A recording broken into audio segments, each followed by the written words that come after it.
Our final section will be imaging, and we'll demonstrate how imaging is an integral part of the patient-centric evaluation which enables us to practice true interventional prevention. Why do we look for subclinical disease? Why do we evaluate our patients' vessels in order to see whether or not they have plaque before the plaque has manifested itself with a heart attack, stroke, or worst of all, sudden cardiac death? Well, the reason is that we know that plaque does precede the onset of events. So, since our whole goal here is to block events, wouldn't it be nice if we could see whether or not a person had the substrate that would potentially lead to the worst end result, one of those events that I just mentioned? And there are several different modalities that we use, and I'm going to discuss three. And the three are CIMT, which is carotid intima media thickness, CAC, which is coronary artery calcification scoring, and CCTA, or coronary CT angiography. So we know that atherosclerosis begins very early in life, and we also know something very interesting, which is that most infarcts actually occur in non-obstructive lesions. Non-obstructive meaning less than 70%. This actually is one of the reasons why stress testing is such a bad screening test. Stress testing detects lesions that are greater than 70%. And if an individual has multiple 50% lesions, you're going to miss that on a stress test. And yet that individual is very likely at significant risk for a future cardiovascular event. When we do evaluate our patients' vessels and look for subclinical disease, the result is that we can actually risk reclassify them. So if you have an individual who you think is in the intermediate risk range and there's no evidence of vascular disease, well, that person can be risk reclassified a little downward, is at a little lower risk. But on the other hand, if you have an individual who has intermediate risk, and you evaluate the individual for vascular disease that is subclinical, and you see multiple plaques in multiple territories, then you risk reclassify the patient upward. You know that that patient's risk is much higher than you would have felt.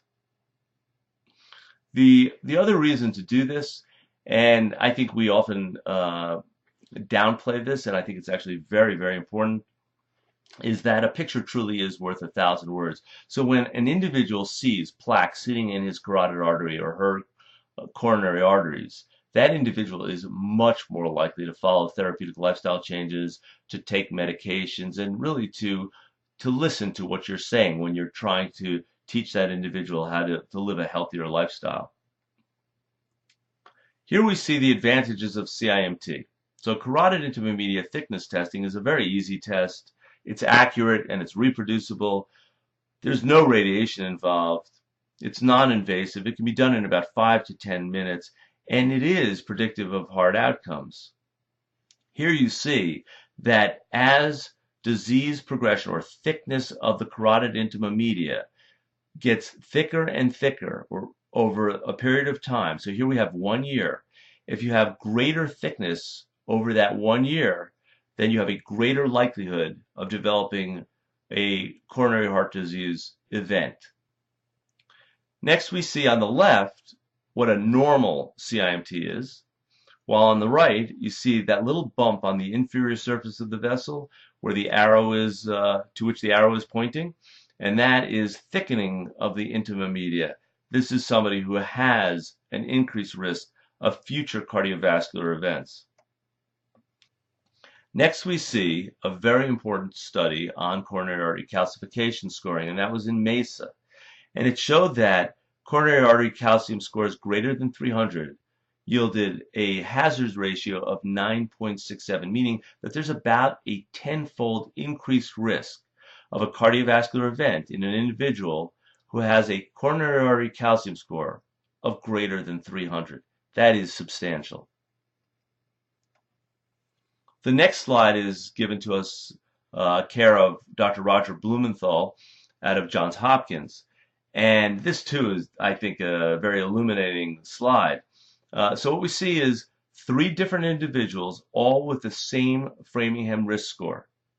Yet the person on the left has a calcium score of 0. There is not a drop of calcium in his blood vessels that feed the heart.